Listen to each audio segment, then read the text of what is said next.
Hello everyone, welcome back to my mini blog. চলে গেছিলাম একদিনের জন্য মুর্শিদাবাদ ঘুরতে। আর এটা হচ্ছে ইছাগঞ্জ ফেরিঘাট। এখান থেকে আমরা পার হয়ে ওই পারে যাব। আর এটা হচ্ছে শ্রী অঙ্গন, যেটা কিনা জয় জগৎবন্ধুর আছে।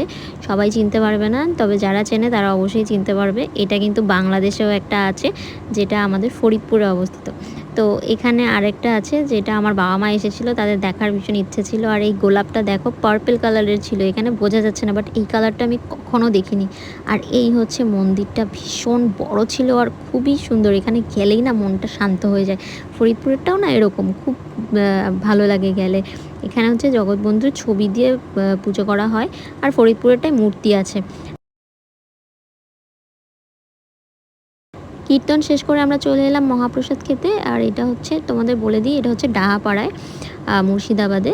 তো এখানে গোয়াল ঘরও ছিল, গরুও দেখে নিলাম। আর এই গাছটা কিন্তু ভীষণ সুন্দর। কমেন্টে জানিও কেমন লাগলো ভিডিওটা।